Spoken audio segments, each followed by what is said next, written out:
Assalamualaikum warahmatullahi wabarakatuh. Selamat pagi soleh-soleha. Bagaimana kabarnya hari ini? Semoga selalu sehat. Nah, hari ini kita akan belajar tema 1, indahnya kebersamaan. Sebelum kita belajar, kita berdoa terlebih dahulu. Oke, setelah kita berdoa, jangan lupa siapkan alat tulis kalian. Nanti catat hal-hal yang penting di buku kalian masing-masing ya.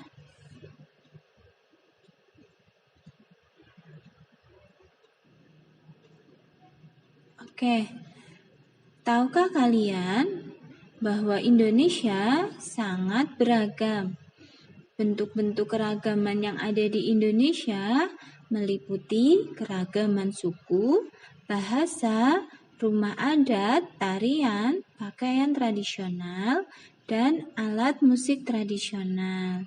Pastinya di lingkungan kalian juga beragam ya, seperti di lingkungan keluarga kalian, itu juga pasti beragam. Nah, bagaimana caranya kita menghadapi keragaman yang ada di Indonesia? Bagaimana coba? Apakah ada yang tahu?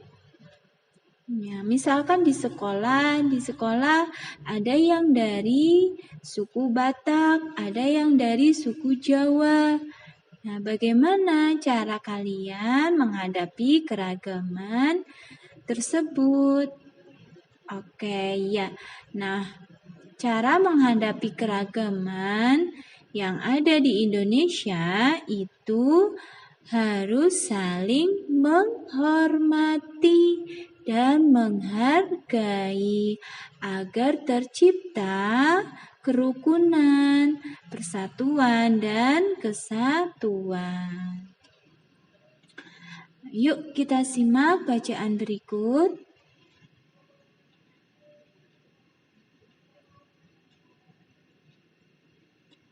Oke, di sini ada bacaan pawai budaya. Kita baca bareng-bareng yuk. Pawai budaya sangat menarik bagi warga kampung Babakan. Pawai ini selalu menampilkan keragaman budaya Indonesia. Udin dan teman-teman tidak pernah bosan menanti rombongan pawai lewat. Tahun ini mereka datang ke alun-alun untuk melihat pawai tersebut. Kakek Udin pun terlihat sabar menanti. Terdengar suara gendang yang menandakan rombongan pawai semakin dekat. Oke. Nah, sekarang coba siapa yang bisa menentukan gagasan pokok dan gagasan pendukung?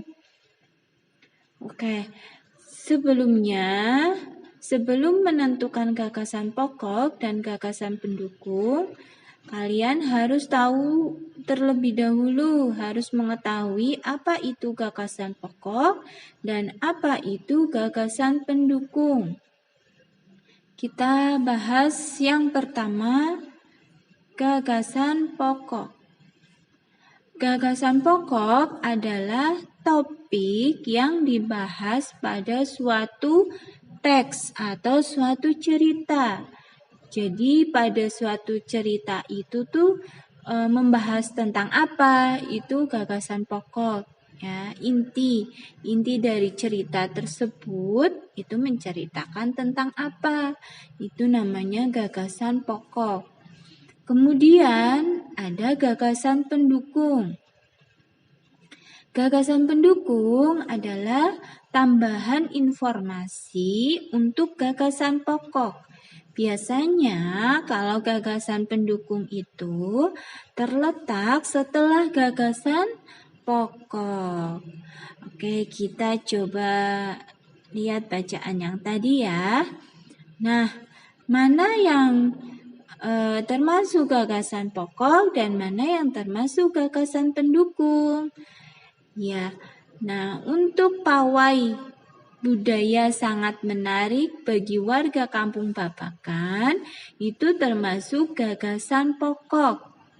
Sedangkan kalimat setelahnya yaitu pawai ini selalu menampilkan keragaman budaya Indonesia itu termasuk gagasan pendukungnya. Begitu ya anak-anak. Jadi gagasan pendukung itu terletak setelah gagasan pokok.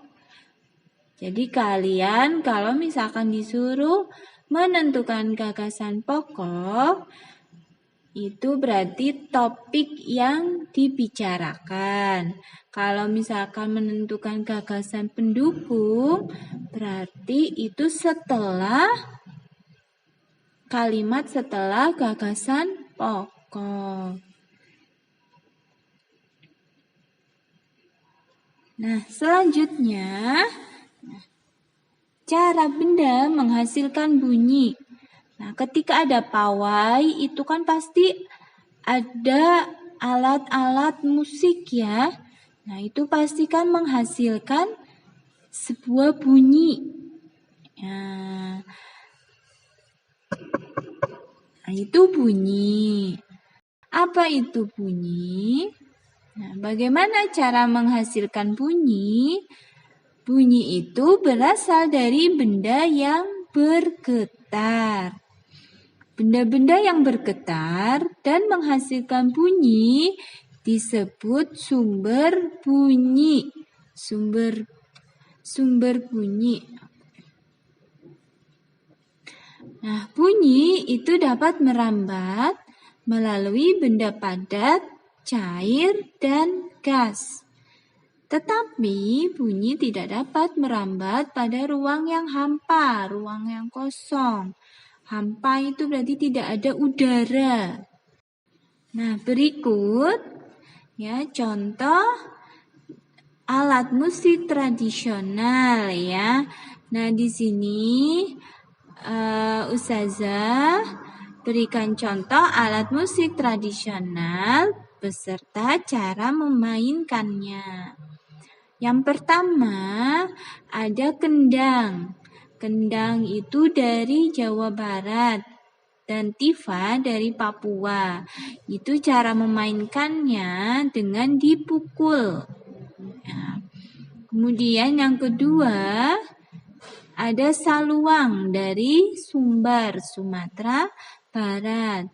Cara memainkannya dengan ditiup. Jadi dengan ditiup itu akan menghasilkan bunyi saluang. Oke, yang ketiga ada rebab. Rebab itu dari Jawa Barat. Cara memainkannya itu dengan cara digesek seperti biola. Nah, yang keempat ada kecapi. Kecapi juga dari Jawa Barat. Cara memainkannya itu dengan cara dipetik seperti gitar ya. Kemudian yang terakhir ada angklung. Nah, ini biasanya kalau di pawai-pawai itu ada angklung ya. Kalian juga pasti pernah melihat. Cara memainkan angklung itu dengan cara digetarkan atau digoyang-goyangkan. Ya. Oke, sekarang coba kalian amati benda-benda yang ada di sekitar kalian. Kan banyak ya benda-benda yang ada di sekitar kalian.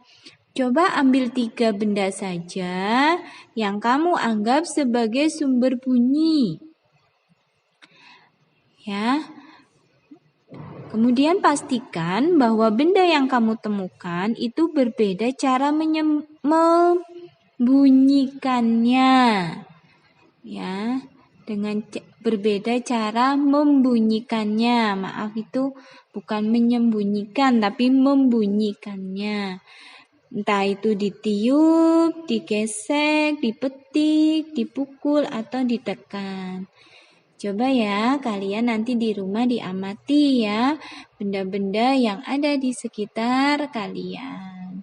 Untuk membuktikan bahwa benda tersebut itu ketika dipukul atau digesek atau ditiup itu menghasilkan bunyi atau tidak. Begitu ya anak-anak, untuk materi tema hari ini cukup sampai di sini. Silakan dicatat hal-hal yang penting di buku tulis kalian agar kalian mudah mengingatnya dan mudah dalam belajar. Oke, Ustazah akhiri untuk hari ini. Tetap jaga kesehatan ya dan tetap mematuhi protokol kesehatan. Semoga kita selalu dalam lindungan Allah Subhanahu wa taala. Ustazah akhiri, wassalamualaikum warahmatullahi wabarakatuh.